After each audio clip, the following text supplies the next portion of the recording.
And back. Now is the question, what will happen by the end of the day? When I have barely any money. I think the rent was 20. Real, yeah. And I have 13. Even if I go to pawn shop and sell all I have, I don't think I'll have enough. What about the mag? Oh yeah, I've been trying to read the papers. Yeah, let's see. The letter you found in the trash. A cabbage. Actually, wait. Let's go to the motor carriage. Wait, what? Yeah, here we go.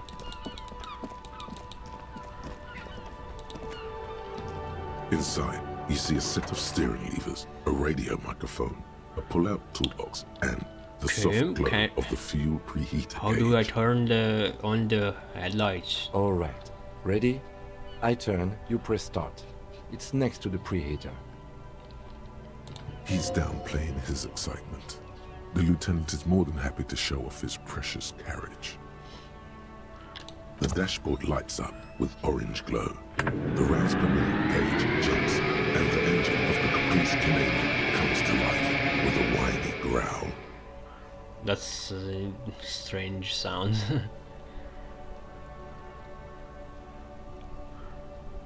The lights unfold with a little click, casting electrical light onto the ground before the vehicle. Not something that I would think or connect with this car. There you go. I'll turn them off from the remote once you're done. We just need to stand in front of the machine now. From the remote? You have a remote?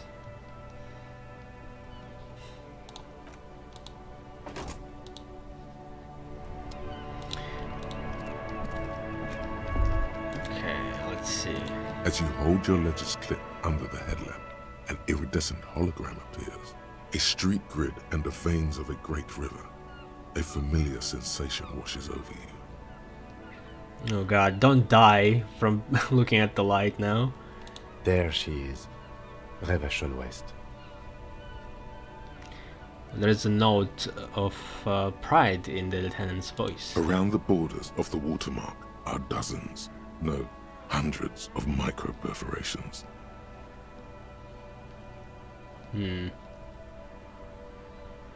Look at the shimmering street grid. The rectangular watermark is overlaid with the logo of the RCM, and yet the major arteries of Revachol are all recognizable. They shimmer in the Kanema's headlights.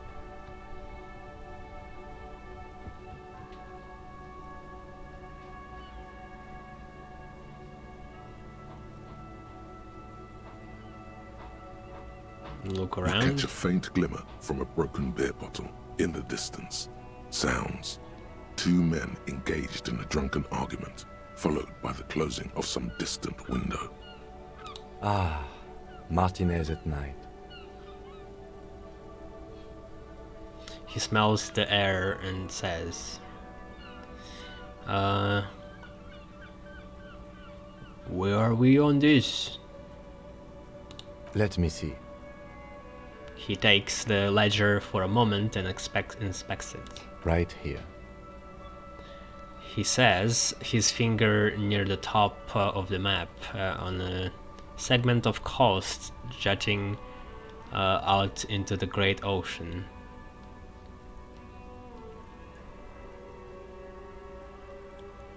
Seems nice. No, it does not. The lieutenant says without optimism.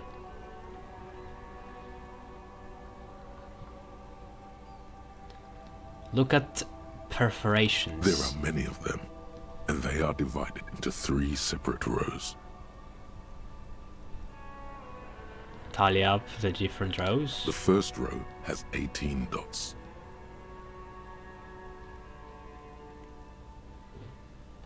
The next is the longest. It runs all the way around the border, and then some.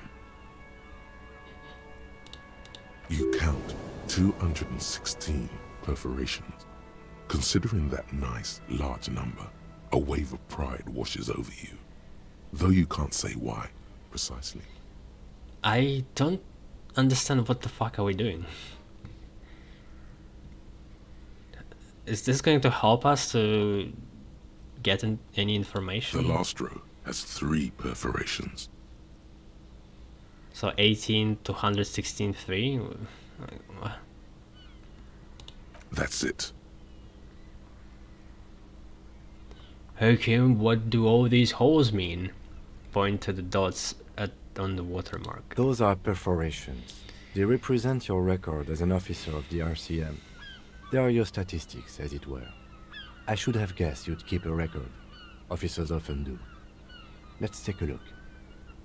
Alpha male officers who are proud of their numbers often do. It's meant. The first row represents your years of service. 18 years. Okay, not bad at all. What did you do before you volunteered? Wait, 8 was it? Oh. Yeah, it was 18.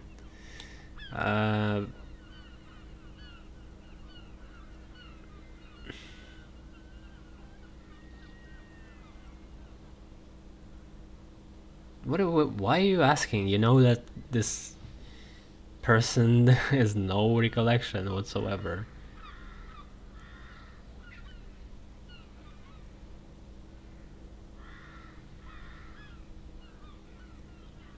Do you really think I have any idea? Fair point. Let's move on, shall we? This next row, the one that wraps all the way around, is your number of closed cases. Closed is good. It means finished. You've got, let's see... Wow, more than 200.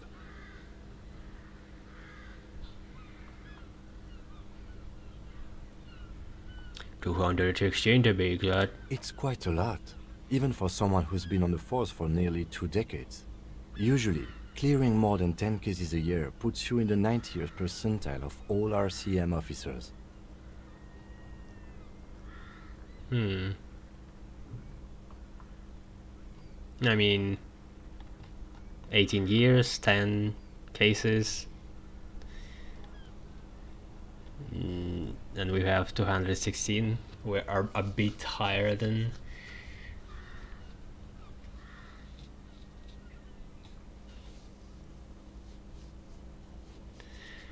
But that's also weird. I guess maybe his drinking problem started only recently, relatively.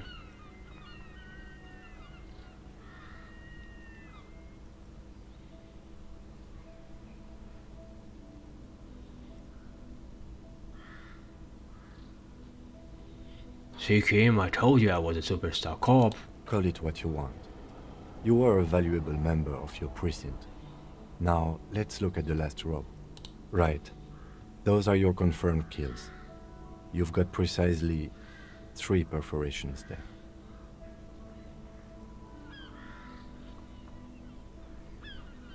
Yeah, that's not too many in 18 years.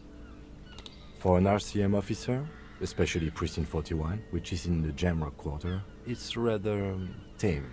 I mean that in a good way. There are certain officers who treat their kills like some kind of ghoulish game. If they do happen to solve a case, it's usually by accident. It's obvious the lieutenant doesn't think very highly of these officers. But it seems as though you are, or at least were, one of the good ones. So we have that to be thankful for. What do you mean were? Fuck off.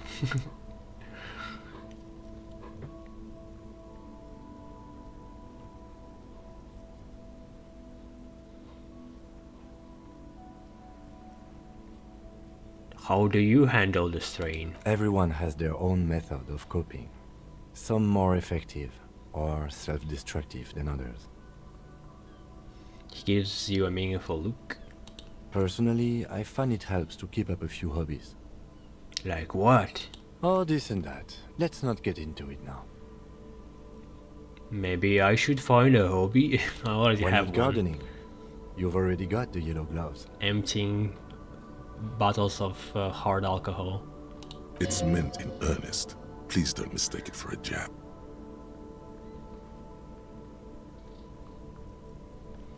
Also, I'm not wearing yellow gloves.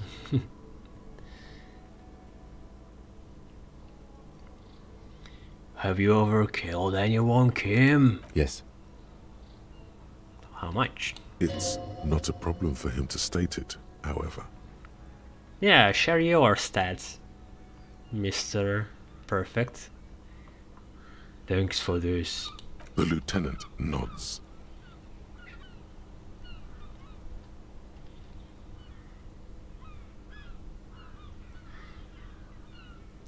Okay, let's go. Right.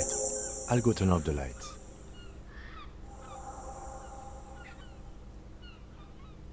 You can now see your statistics on your journal page, to the right of the task description.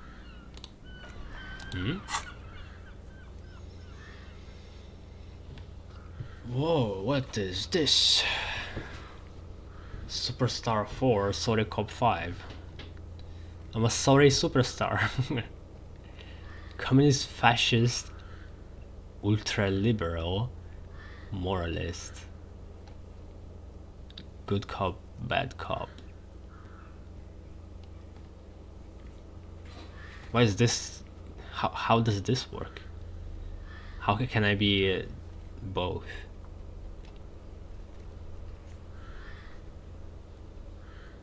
Is there going to be only one case, I wonder, or more? Because why would they have a statistic for this if we only will have one long case?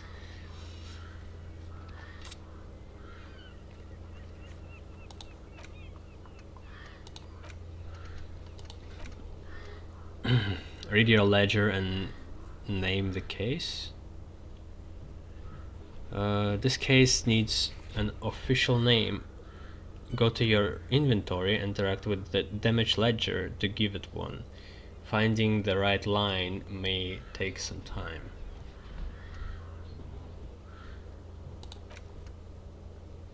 Ask Kuno if he knows anything about the victim's clothes in the trash. Ask Gart if he knows how the victim's clothes got in the trash. Didn't I try to ask Kuno and he had nothing to say? I guess maybe it's in one of the grayed out areas.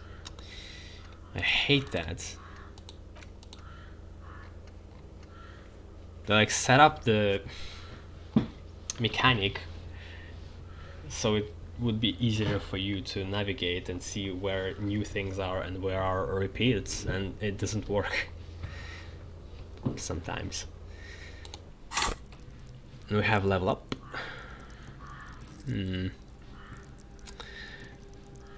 Well, for the main mission we actually need rhetoric to go through that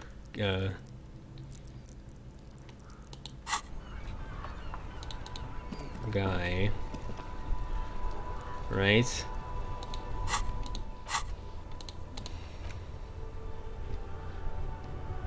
Or no, conceptualization, yeah.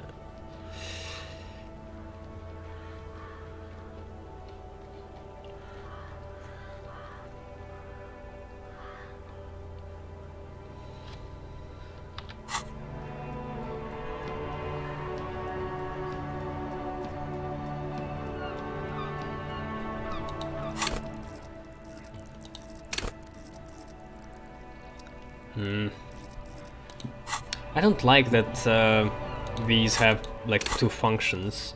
One of them is just leveling up the stat you want, and the other is just updating the role.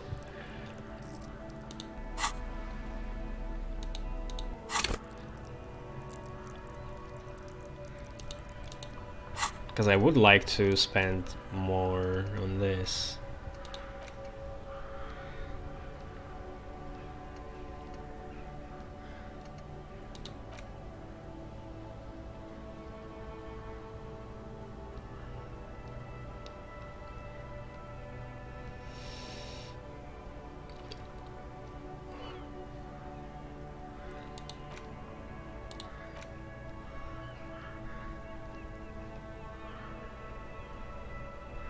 Also, I need more health. Oh, now it works. Weird. So now the threshold is up. Huh. Strange.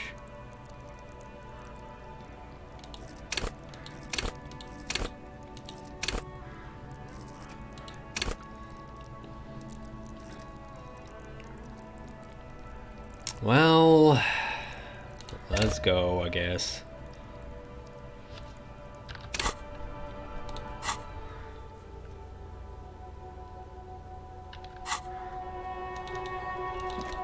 And we better hurry up. You never know when it's actually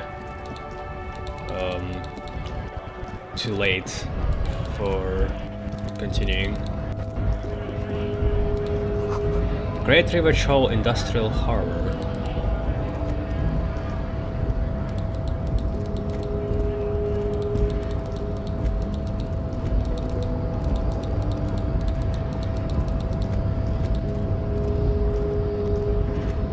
Your race descent has only worsened since I last saw you.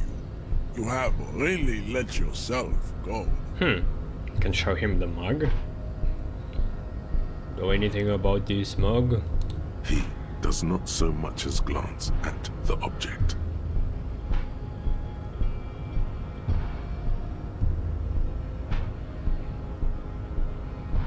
Oh, this your kind of thing? Stop showing me your pathetic cup. I have no interest in it. He had nothing to do with it.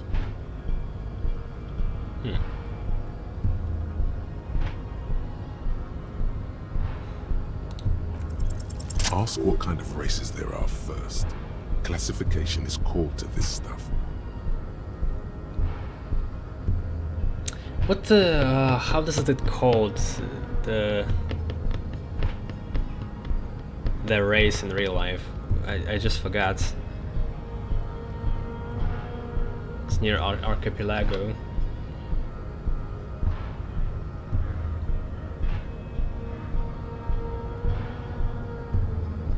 Just kill?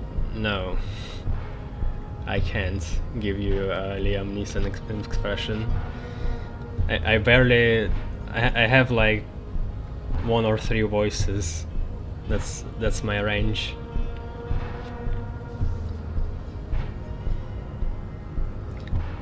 Measurehead, I am new to this world. Help me understand these races. I need to know what kind of different races are there. Do you?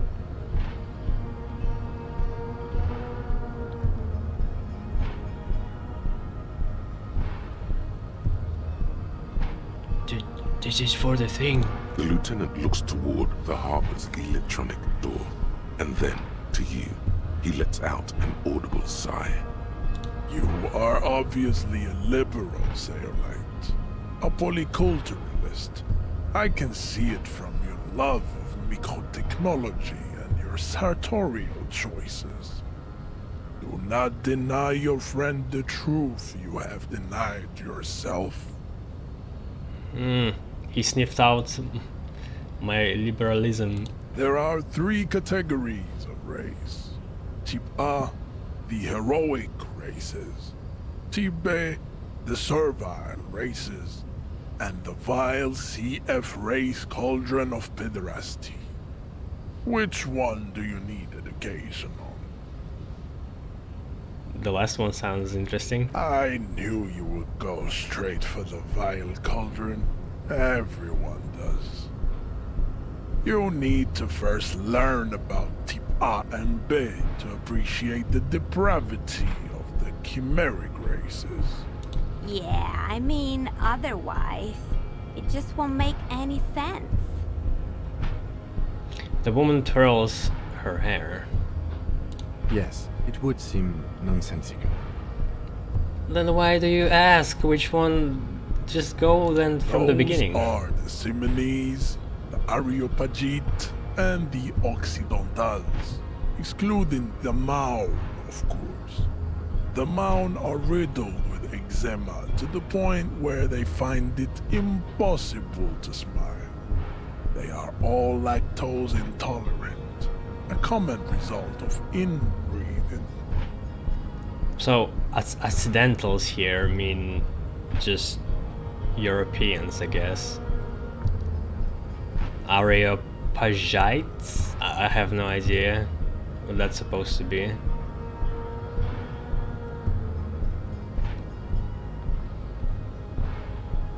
A receding genetic pool has led the Mound on reprehensible street parades. In Mound cities like Stadskanal and Vredefort, wearing wooden clogs on their feet and little green tassels on their hats.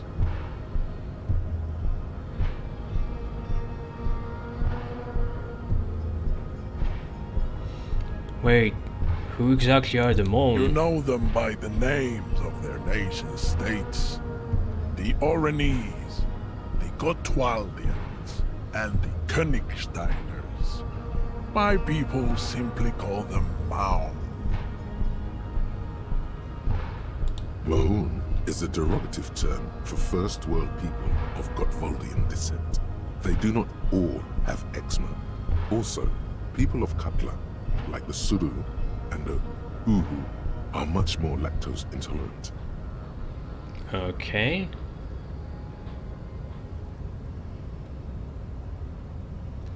I am completely, like, confused. The wooden clogs, though? In some municipalities of Oranje, people do wear shoes made of wood to street parades. Green, orange, and even yellow tassels have also been seen on hats. The Maun are proof that you can have too much Occidental racial purity and tassel-centric culture. Inbreeding has led to a lactose-intolerant subrace whom no one can take seriously.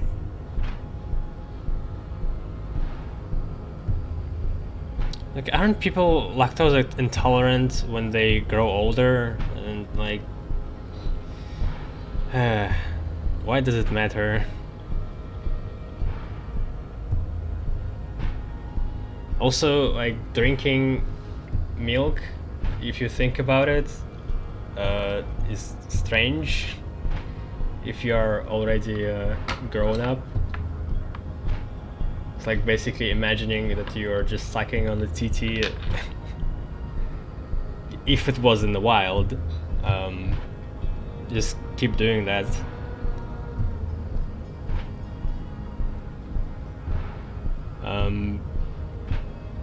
Okay, got it.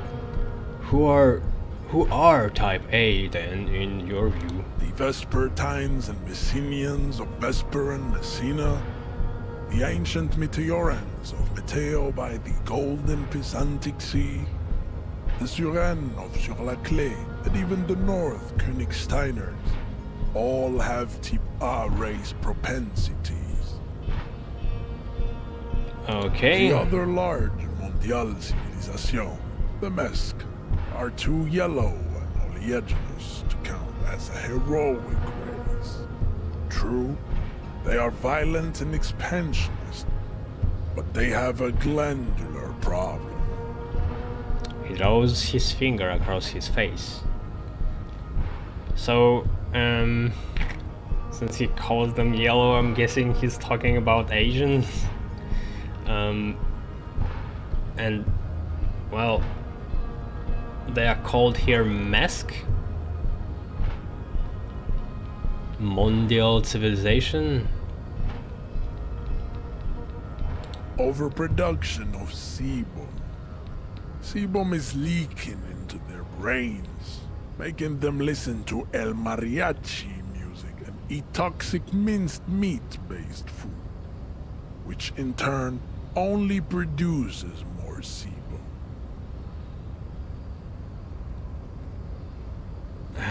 Is sebum a real word? Let's check it out. Yeah.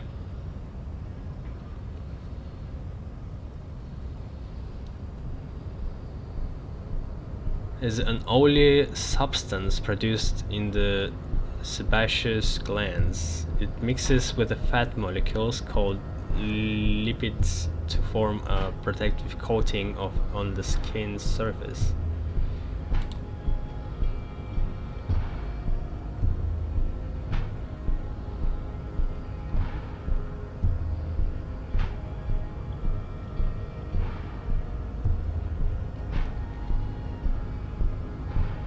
I thought they were called something else though.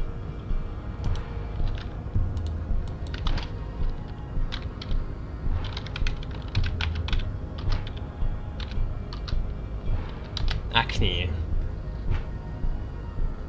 Isn't it the same?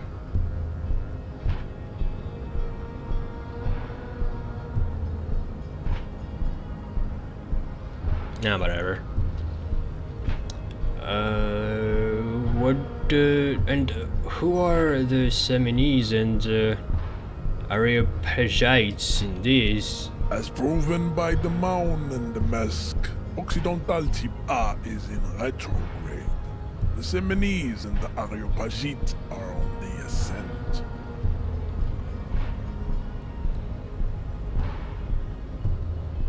And the Semines are... The indigenous people of this, the Insulindian archipelago. The Semines inhabit the southern islands. I am Semines, from the stock of Elysium on Ile de Fantôme. It's supposed to be like Indonesian. I just can't remember the exact word for it.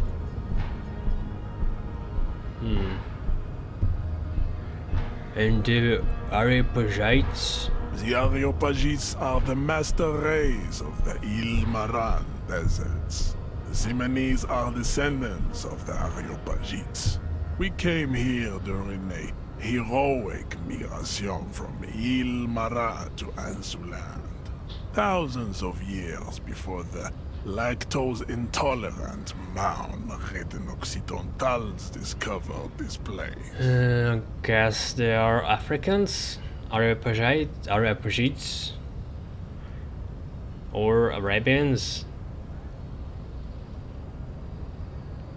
What's the difference between the Semines and Areopagites?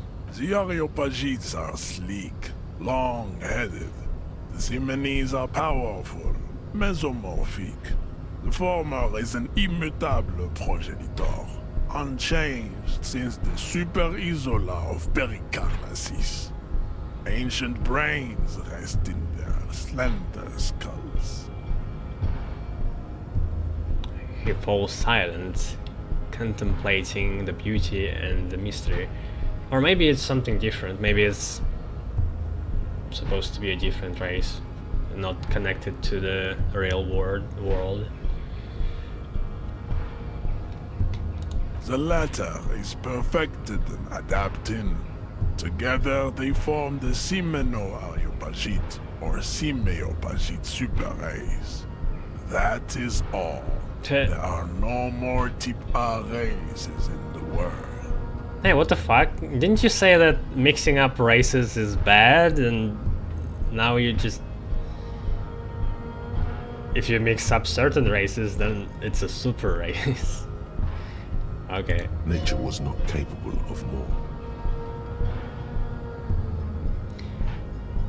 Type B. Type B are the unheroic races, amorphous non-competitors of the great race.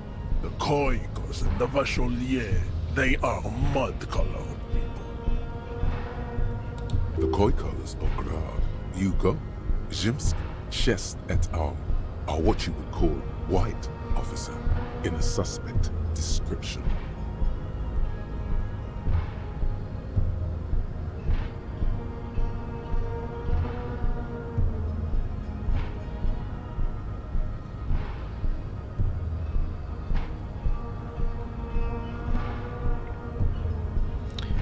You said Khoikos. I've been trained to identify them as white in official description. Yes. To an untrained eye, the Khoiko appear white and pinkish, like a hands-on witch. But look into their eyes and you will see. They are of an indistinct color, and so is their skin. Unhealthy, muddy, and ashen. Pinkness is a racial quality that has to be earned through centuries of advanced ballistic warfare and cultural domination that the Grad people have undergone for drinking Al Ghul and smoking the degenerate tobacco herb, and for eating potato. Okay.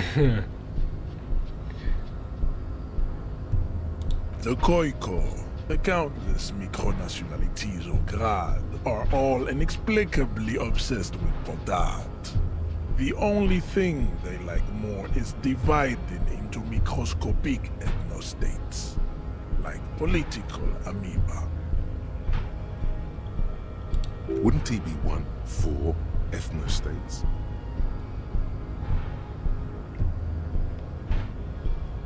You don't like ethnostates? They are microscopic. The Semeno-Areopagite superstate will cover the entire remaining planetary crust, uninterrupted. From Holy Semenine to the Boreal Plateau of Katla.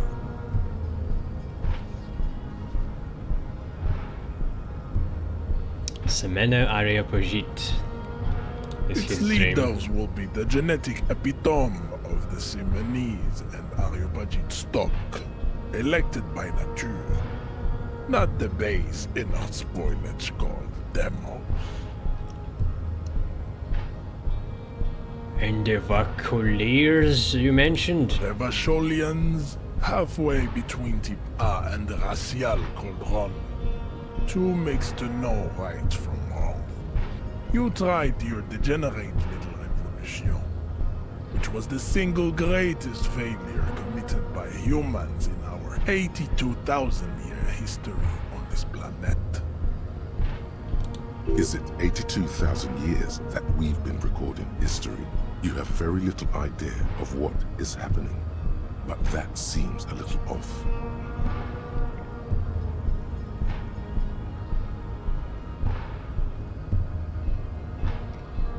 I mean, yeah, history wasn't recorded 82,000 years probably, but like, humans could have existed for much longer time before history appeared. In this world, I mean.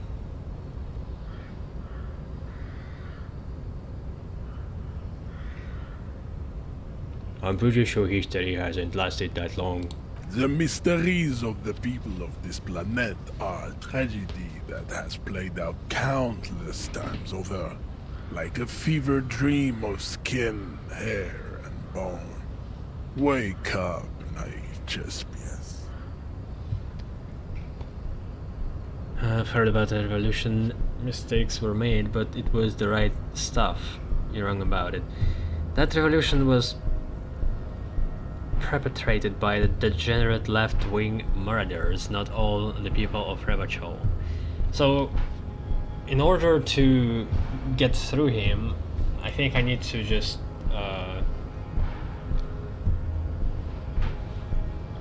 agree with him all the time, or maybe not. Maybe he will like respect the power, the ability to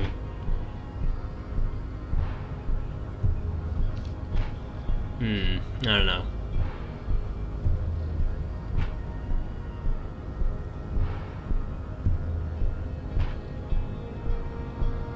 Also, it almost says the same thing. Basically, two of them say that the revolution was alright.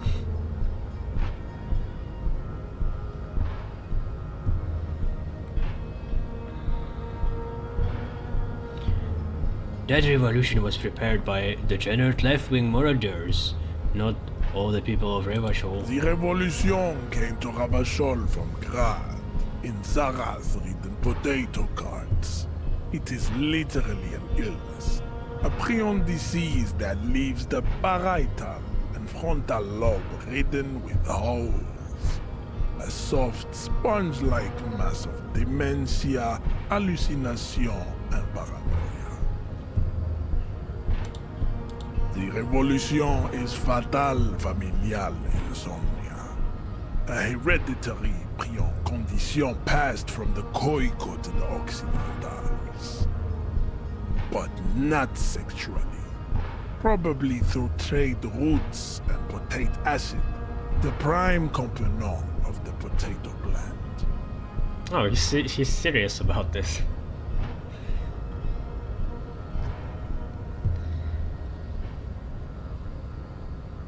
Revolution spreads through potatoes. Enough of type mediocrity.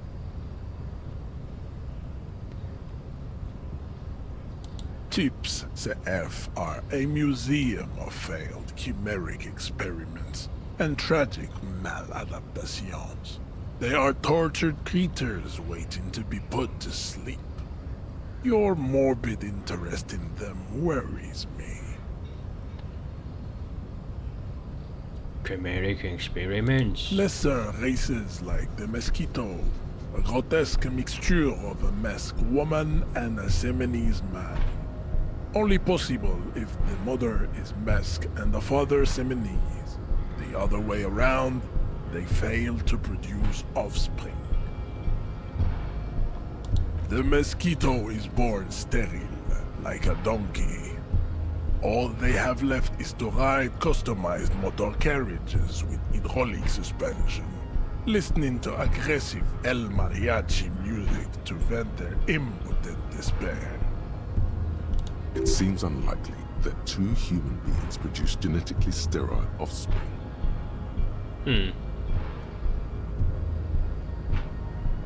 Maybe I have misunderstood something, but aren't humans too similar to produce genetically sterile offspring?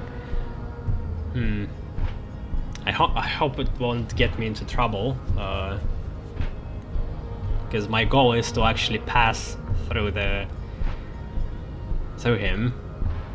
But usually this works out well for me. You are right. You have misunderstood. You lack basic phylogenetic education. Anymore? Then there is the Semino-Koiki Chimera. Are you sure you wish to know of the Semino-Koiki Chimera? It is not an aesthetic site. Yes. The Koiko, as you know, are very servile, especially when they meet the rich man. Racial scientists have toyed with the idea of crossing the Seminese with the Koiko to produce a super worker of Seminese strength and great servility. This will never happen. The Seminese and the Koiko may have similar interbreeding problems as the mosquito. We will never know precisely. No Seminese man could maintain an erection in the suffocating potato stench of a Koiko woman or Koika. But enough. It is cruel to entertain ourselves with the deformities of Type CF. Were there any able-bodied races you needed education on? Now that we've been through all the types, do I understand advanced race theory? You understand nothing. To solve the great race enigma, you have to first ask yourself, what is the race enigma? You have not even worded the mystery, let alone solved it. Will you help me get that body down if I do? How do I word the mystery? On second thought, I don't have time to get any deeper into this. Damn it, do I need to actually go somewhere too and spend time? This is crazy. This is getting too long to get the body down. Just like one thing after another. How do I word the mystery? You need to internalize what Oh. you have heard here today. Okay, that's just Then return a to thought. me. This clarity does not Shit. come instantly. But I don't have empty slots.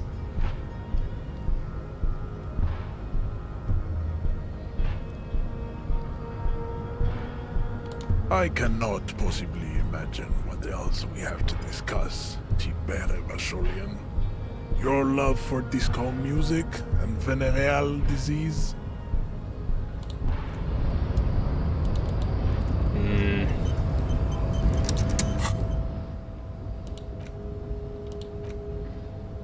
What the hell this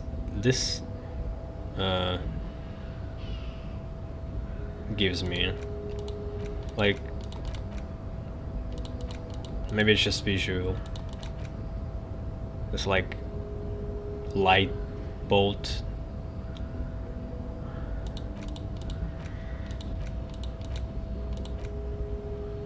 No, doesn't seem to give any extra bonuses. Okay, advanced race theory. Only need 1 hour and 40 minutes. A mass of fantastic races swirls in your head. Desert pygmies playing with their own experiments. Koikos juggling potatoes. Eczema-ridden moans grinning and dancing on wooden clogs. What's eczema?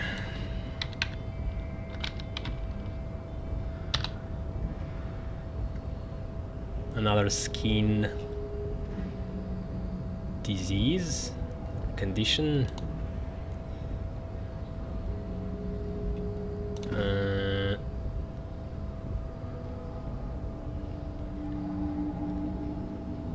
Everyone in there, the whole race gang, plus some that you may have come up with yourself. The thieving subkipts and the cell-light cast of fortunates hashing some kind of scheme. In the eye of this race Empyrean, vertigo reaching up to the heavens, you sense something drawing nearer, nearer.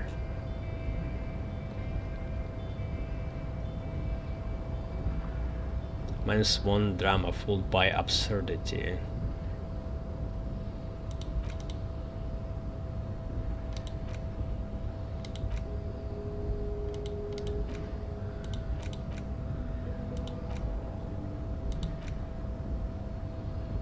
I could stop this.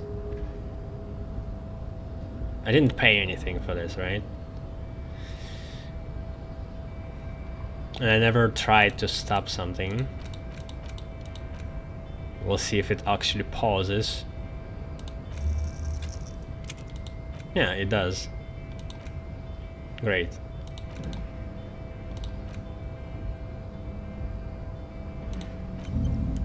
There we go. Probably won't have enough time to actually finish it until the day is over here.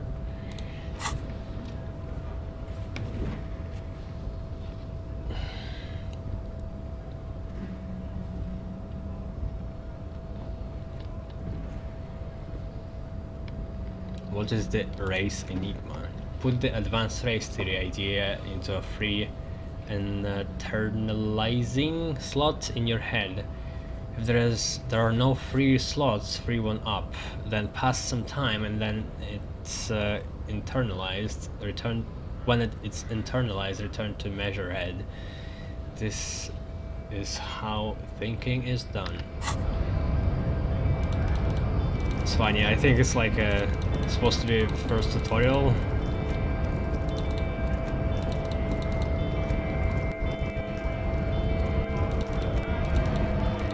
At least it sounds like it explains it to you a little bit too much.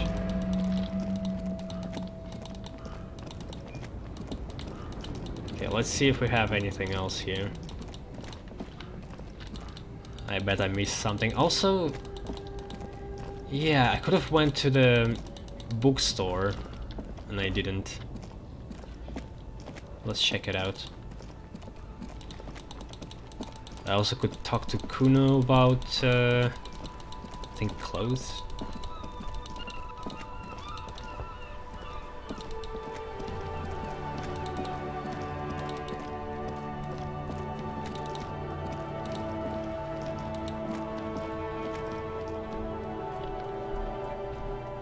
And I need to figure out how, to whom I sell the bottles. That's pretty important.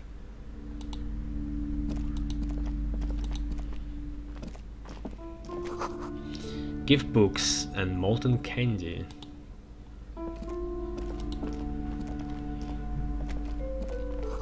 Old sports magazines tucked away in a dark corner.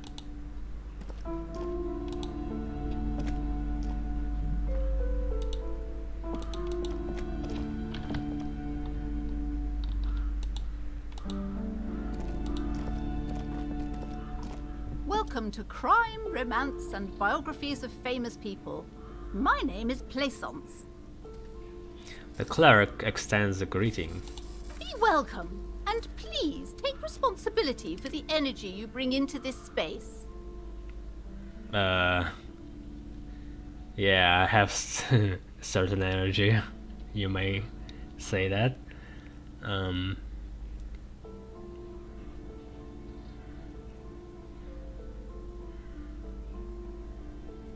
Asking for money straight away.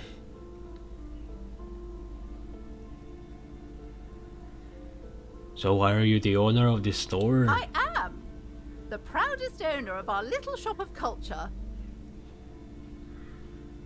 Her voice, high-pitched, sounds familiar. You've talked to her before, though, through the doorbell. Did I? She has fine-tuned her voice to find the most welcoming approach for attracting new customers. It doesn't work.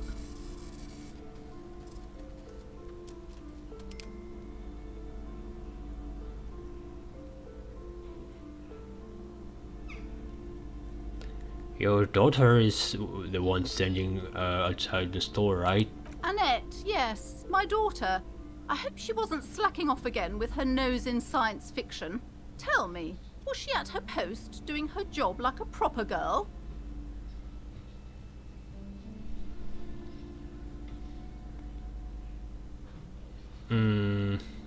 Why would I lie?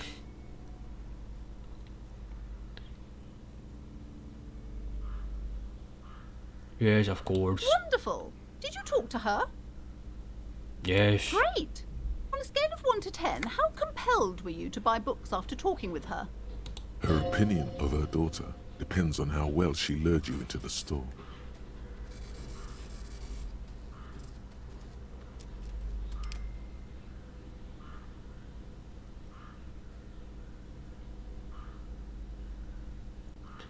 She's certainly very polite and helpful. My precious, her dedication brings joy to my heart.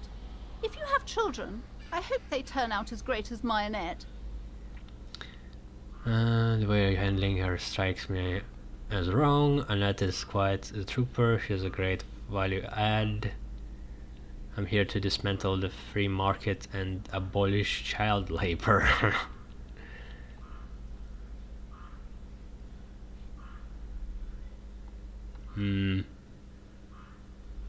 So this is a moralist, I think, line. This is, have no idea, ultra liberal, maybe.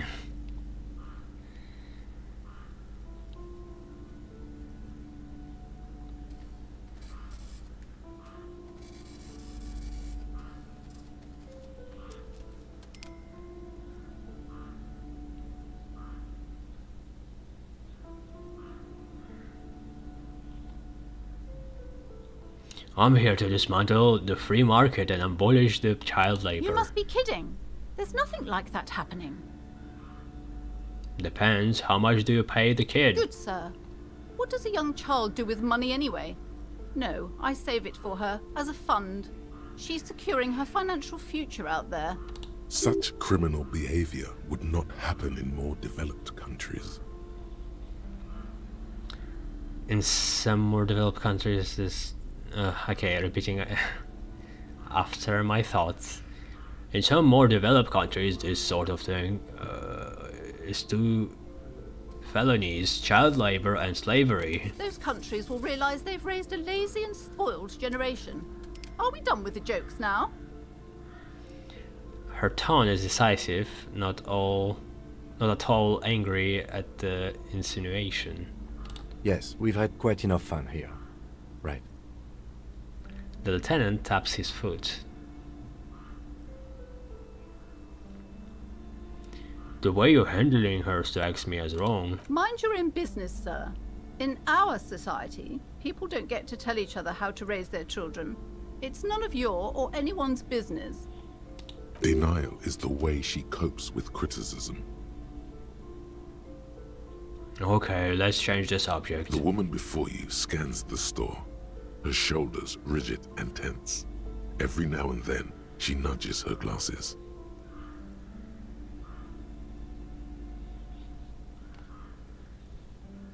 What if I want to buy a book? Then why are you talking to me? Everything is on the shelves to browse. Don't you feel compelled to buy anything? See those shelves there?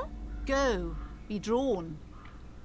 She fiddles with her pendant, then waves her bony fingers directly at you.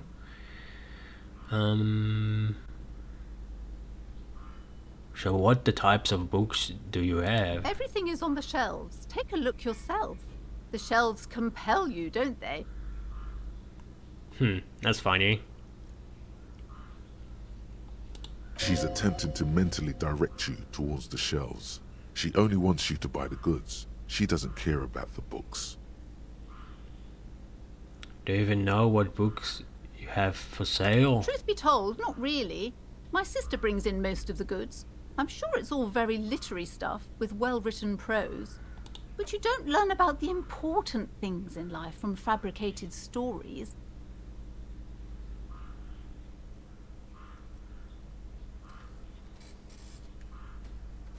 Where do you learn about the important things then? The truth is available if you just know where to look, and you have to open and free your mind to understand. She nods at you cryptically. Alright, I'll take a look then. She smiles and nods, seemingly relieved. Yeah, it's funny that her daughter has a better understanding of the merchandise.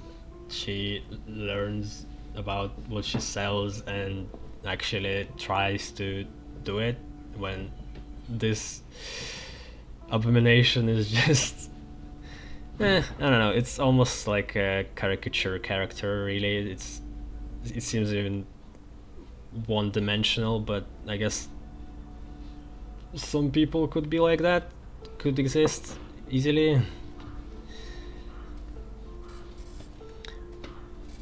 The girl outside mentioned that this place is cursed. Cursed? Who said that? Annette? I will have a word with her. This place is not cursed. It has a robustly magnetic energy. Good for commercial activity. My business is thriving, sir. What in God's name is she talking about? Doesn't feel like it's thriving. Feels ghostly. Farewell for now, good peddler. Hey. Psst. Yes? Who's me? Yes, you. Word on the street is you're ready to start building communism again. What?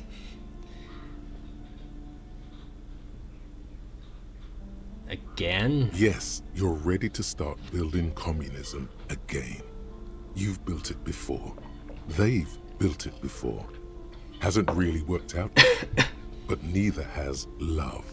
Should we just stop building love, too?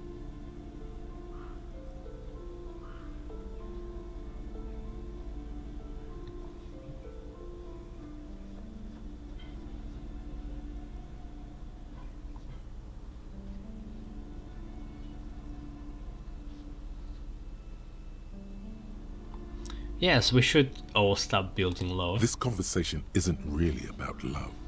Try to keep up, okay? This is about the communism you've promised to build. Word on the street is it's going to be 10,000 times larger than any communism previously attempted. Is that true? How come there's word on the street? You keep saying things like, down with the bourgeoisie, eat the rich, sodomize the landowners, impale all people who have more than 25 real in their pocket, literally murder all human beings regardless of their political beliefs. That kind of stuff. I don't remember doing so, actually.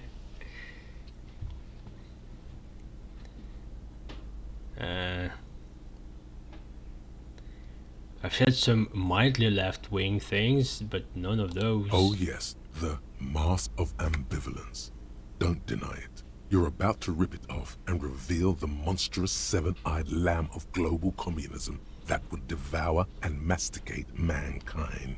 Everyone can see that. So tell me, do you have any questions before we fire up the big communism builder? Or do we get right down to it?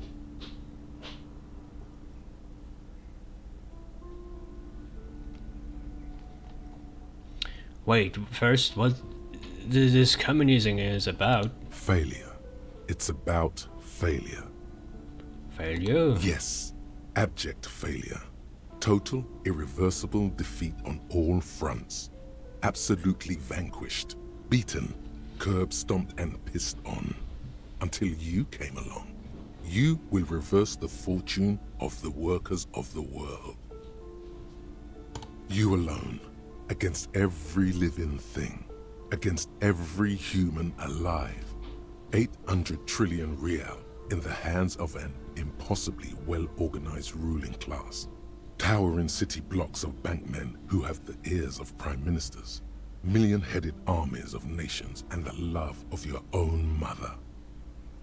You against the atom, the charm and the spin, where the whole world failed. Matter failed to bend to human will. Human will failed to get out of bed and tie its laces.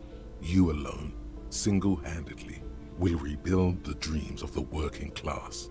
You are the last communist. Now get to work, comrade. Can I first solve the case? Like, at least put down the body before I start that?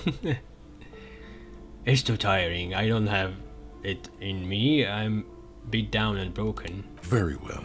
I guess no one will build communism then. Tell the working man it's over, unless anyone has objections. No objections. It's mathematically impossible to achieve a classless society. Everyone knows this. Maybe not that. I mean, total classless society is probably unachievable, but at least universal income is... Anyone? Anyone else? Quite There's possible. No one. There's one.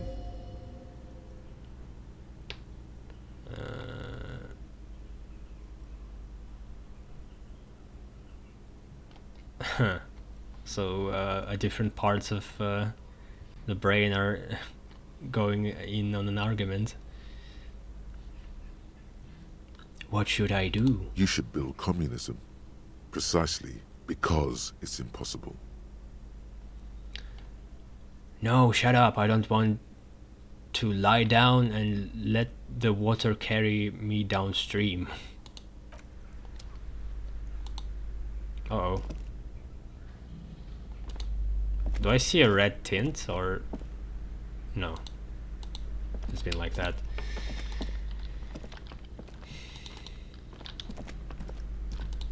Okay, I guess let's look at the books. The book collects the national recipes of Arda. They are all about Lake something.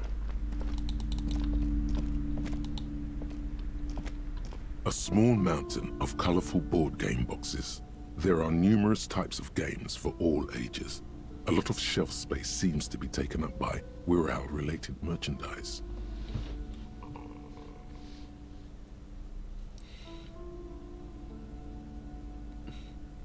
Storekeep, what board games do you have here? Wonderful board games, sir. The Viticulturist is a classic for sure, or perhaps you'd like Archipelagos of Insulinda, a very educational game for those interested in geography. Browbritter is a fun game of economic competition, but can get quite intense after a while. We have games for the whole family. You can play with your children. Who are you going to play board games with?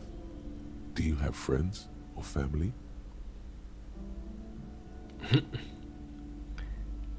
How fucking Kim knows if he has friends? They just met today. Do we have friends? Are you actually friends?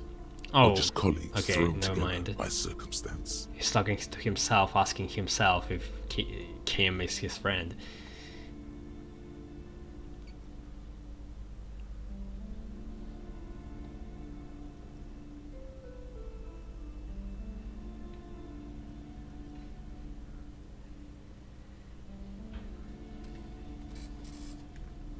So it means I will actually say it out loud, the quotes.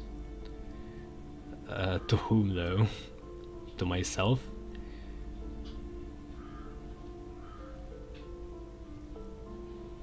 I don't feel as if I have any kids. Friends are technically like family. She fiddles with her pendant, thinking. For playing with friends, I'd recommend Suzerainty. It's a civilization building game where you build a civilization, then set off to brutally colonize and repress other civilizations. It'll cost 12 real. Sounds like a good safe game to me. So what about all these Wirral things? Lousy auras there. No, role-playing games are popular among those types. You know, who are into those kind of things. Personally, I don't like it. Not at all. I've heard they turn people into occult enthusiasts. That they have rituals where they try to summon entities. Highly immoral stuff. You can still buy them though. Do actually Christians think that? That, like, Dungeon and Dragon type players are cultists? I actually haven't heard of that.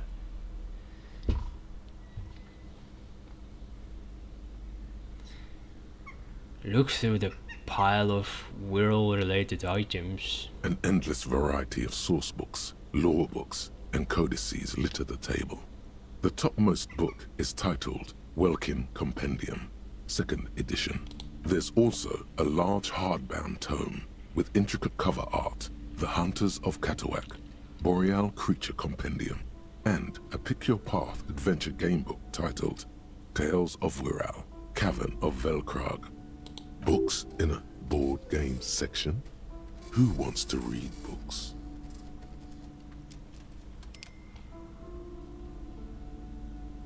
I mean, it's a bookstore. What's so strange about it? Anything that really catches my eye? There's a box that says Wirral, 3rd edition Mega Setting Supplements Module. The side panel notes, a fantastique adventure board game, new maps and miniatures. A sticker on it displays 25 real. That price is steep, but then it's the 3rd edition Mega Setting Supplement, so it makes sense. Yeah, it's not, I don't have money for this. I'm not even sure if I'm going to survive this night. The display rack is brimming with worn paperbacks featuring an extremely muscular, sword-wielding barbarian on the cover. Nearly all the titles contain the word Hyundai somewhere. Storekeep, tell me about the Muscleman books. Oh, Man from Hjelmdal. A very popular series of adventure novels. They're awfully immoral and violent books. Why are they popular? Blood and violence, scantily clad women, epic narratives, all those mystical things he encounters. They're bound to grab those with little imagination and nothing to do.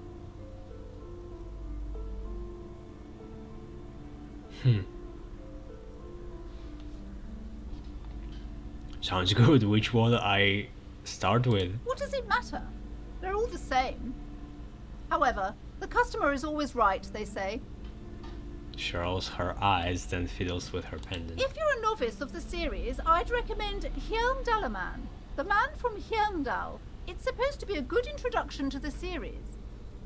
I mean, you just start from the first book. Even if there are prequels, it's better to start from the first book and just go through the date of release.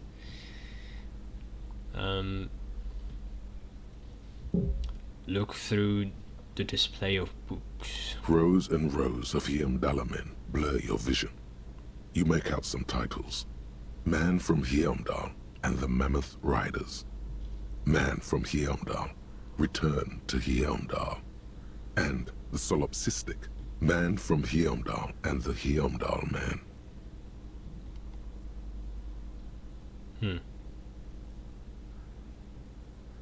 Good God, how many are there? Maybe 100. Man from Hjelmdal and the sages at the end of the world. Man from Hjelmdal and the false god. Man from Hjelmdal and the scorched earth. Man from Hjelmdal, the Hjelmdal colonies. Man from Hjelmdal and the swamp beast. Man from Hjelmdal and the snow crabs. Is that all? Not even close. Oh, no. Man from Hjelmdal in hell. Man from Hjelmdal and the forest of slaves. Man from Hjelmdal under the lake. Man from Hjelmdal, Hjelmdal burning. There's even the Trial of Death, a pastoral combat game book set in the world of Hjelmdalaman, and so much more.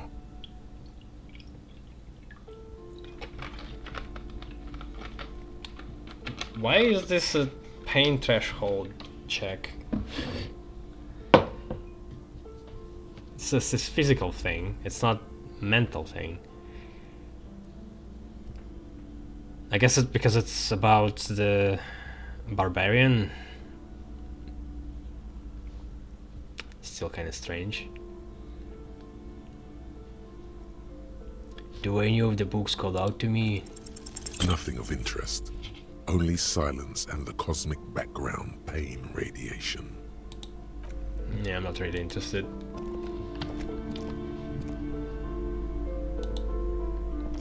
So only 2 shelves, seems like. Oh, there's something. Let's check the second floor then first. Some diplomas, butterflies, a lizard. What the hell is this?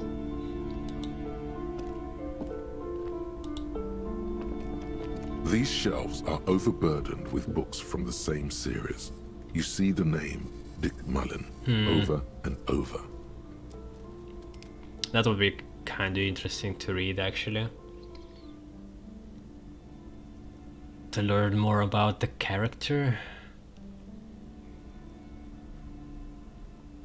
Starcape, what's all this crime fiction? Oh, crime, robberies, murders, even sexual crimes. We're fortunate to have Dick Mullen and his stories to sort all that out. You're a police officer, apparently. You should buy all of these. They really do teach a person how to be a proper detective. Didn't she earlier said that you shouldn't learn from made up stories? Note, reading about Dick Mullen would not actually make you a better detective. Look through display of books. Crime fiction is a disgrace. An asinine misrepresentation of the physical attributes of the arduous everyday work of actual police officers. That's kind of funny, considering that this game is a fiction of a detective work. And okay, this is like self-criticizing. I wonder if it's self-aware or not. These books greatly overstate the excitement of police work, glossing over how long it takes to actually follow up on leads and eliminate dead ends. Or maybe it thinks that it's actually more realistic.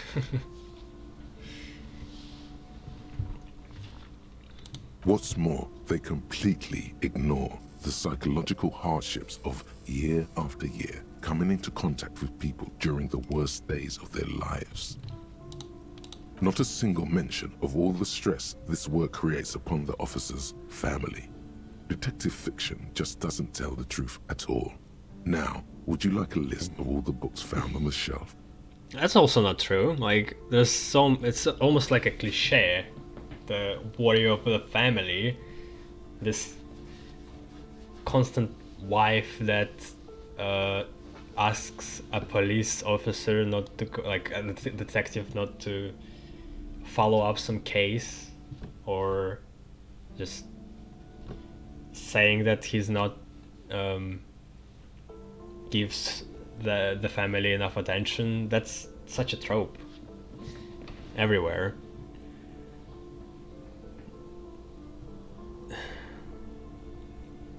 Sure thing. You see, Dick Mullen on the job. Get me Mullen. The stalwart adventures of Richard P. Mullen. Dick Mullen and the murder in the orchard. The sordid affair of Dick Mullen. A killing is declared. Dick Mullen in the murder house. The final case of Dick Mullen. An obvious lie. Dick Mullen in the clock tower. The ordeals of Dick Mullen. Dauntless Dick. Dick Mullen's funeral pyre. Dauntless Dick. The murder of Dick Mullen. Dick Mullen dies. Oh, no. Turns out he faked it to solve a case. Oh, this is supposed to be a parody or like homage to Sherlock Holmes dying with Moriarty, but not really. Are there any more? Yes, there's also the dame who did it. Farewell, my Mullen. Faking death seems to be a common trope in the Mullen series. The morbid tales of Dick Mullen. A dark tide turns. Tragedy calls for Dick Mullen. Another one with fake death. And, of course, Dick Mullen, the murderer. In order to catch a murderer, Dick Mullen must become the murderer. After all this, you still haven't found the answer to the one question that matters. Who is Dick Mullen? Reaction speed. Well, I actually want to learn more. Do I have any items that can help? No.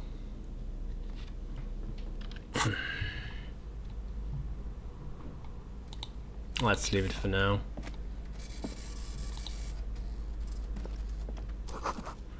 It's a tome of fascist magic, rather candid. Maybe I should buy this book and bring it to my race theory teacher. Quaint picture book brochure, very colorful. The plaque on the shelf reads, Biographies of famous people. You see a large variety of names, none of which ring a bell.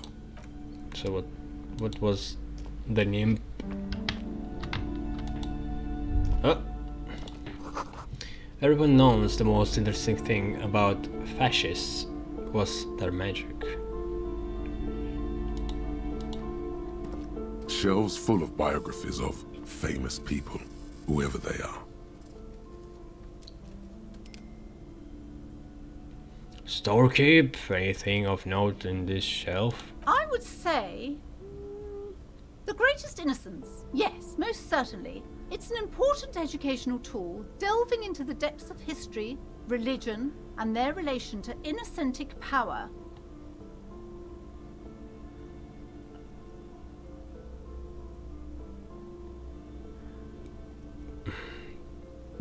Who or what is an innocence? A very influential historical figure.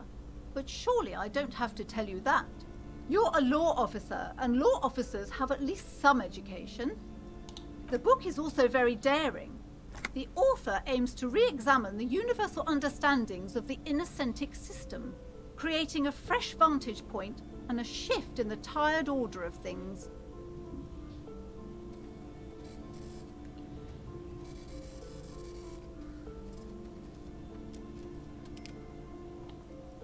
I thought it was about which of these innocents is the coolest and greatest. Perhaps for a layman, deep analysis is necessary to peel back the multi-layered meanings.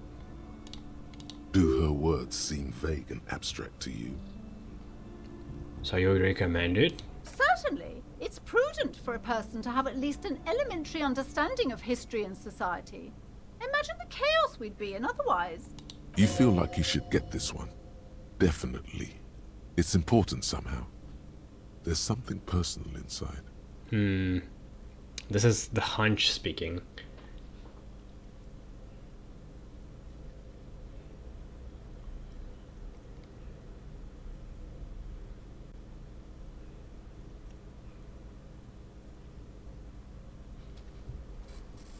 I can't, like, I should keep the money for now.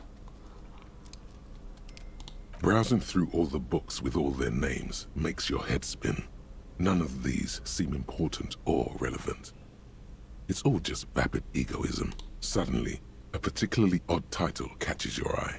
It reads, High Speed Love, the tragic true love story of Jacob Irv and Alfie Delatraz, by one Cecilia Averbrook. What's it about? High Speed Love chronicles the romance between two of the finest tip-top tourney racers in history. One of them is the madcap driver, Jacob Irv. His blonde mane graces the cover. Next to Irv's life story, you see a slim biography of an Occidental rock star called the Anti-Star. He's famous for shooting morphine into one of his eyeballs and cocaine into the other. Next to that, Rivasholian radio personality Guillaume Bevy stands in front of a rundown drug den. He's a permanent fixture on Channel 8, reporting on real-life crime and ruining cops' days. I really must insist you buy one of the books. Reading them is not for free. Do still browse though, but not too long. She understands she has erred against the customer and immediately corrects course. I'm sorry, I did not mean to rush you. You are browsing. Go ahead. Take your time. Time is commerce.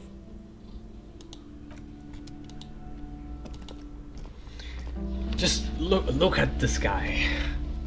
Does he look like he is going to buy anything?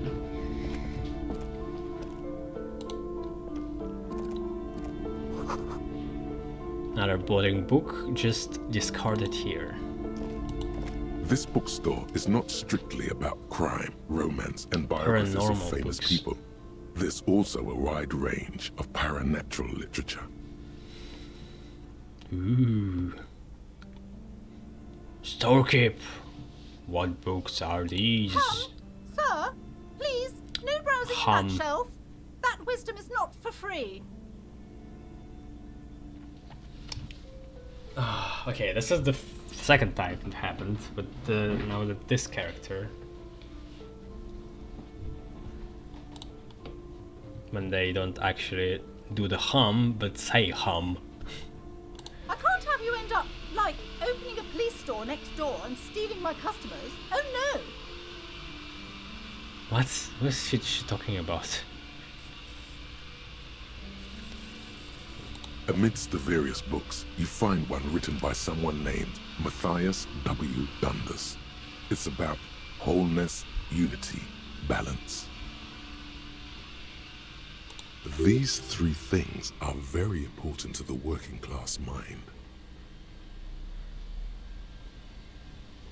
Okay, I guess for building communism. The point of the book, and many others on this shelf, is to give people medicinal advice in situations where they don't have access to paid health services.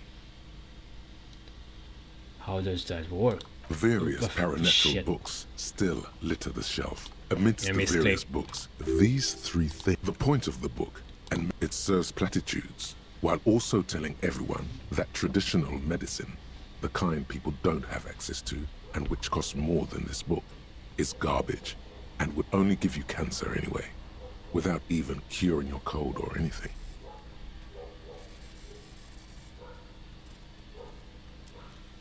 Okay. Wholeness, unity, balance, Wub. on the other hand, can basically take care of anything. Though it is important to note, when it's up to your mind to heal yourself, then it's because of your mind that you're ill in the first place. Does the book say anything else? The book features chapters on topics such as how to find magnesium. It even lists plants you can harvest magnesium from. How to continue drinking if you're an alcoholic who has destroyed his liver. And there's even a chapter on the ancient Seraïs tradition of using duck gallbladder preservatives to treat and prevent sexually transmitted diseases. Pre and post factum apply. Nothing worth buying. This is just mundane garbage. What's even paranatural about this?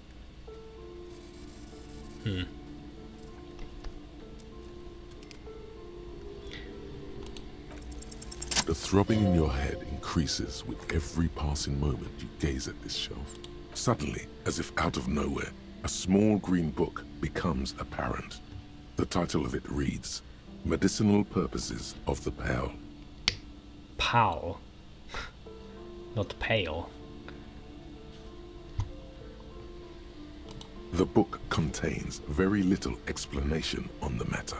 This knowledge seems to be taken for granted. There was something about the pal somewhere.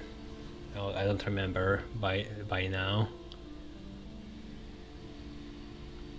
What's this book about? The book contains descriptions of various pseudoscientific therapies, alternative medicines, and folk remedies involving the pale, also known as le territoire. For example, it recommends vigorously swatting one's naked body with a venik or hand broom, made from the leafy twigs of a young birch tree from the near pale. Venik is actually a Russian word, which means it's kind of like a broom.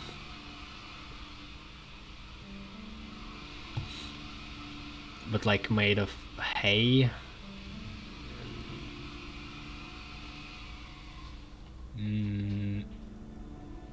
It doesn't have a wooden handle, it's just tied together with the ropes.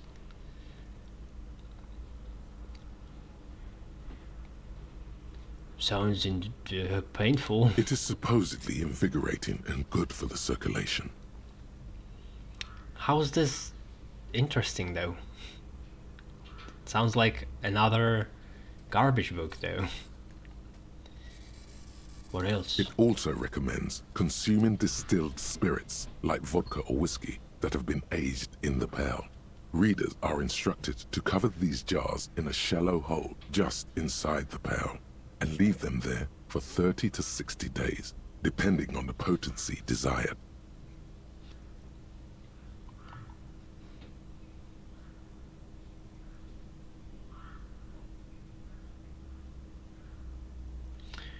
What does this pale aged liquor do? Among other benefits, it is alleged to restore a damaged liver to perfect health. That seems improbable.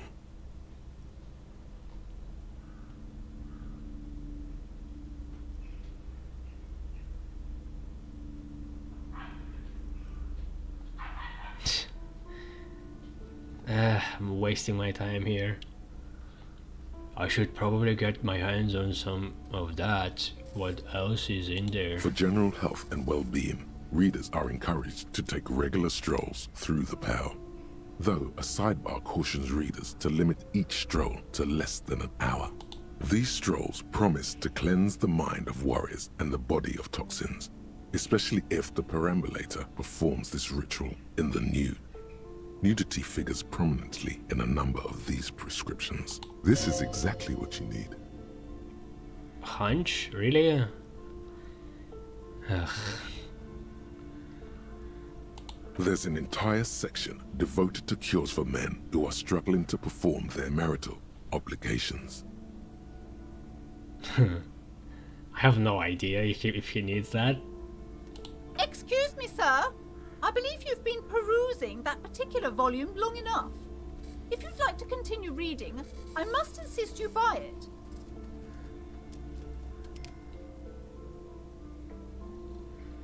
Yeah, it's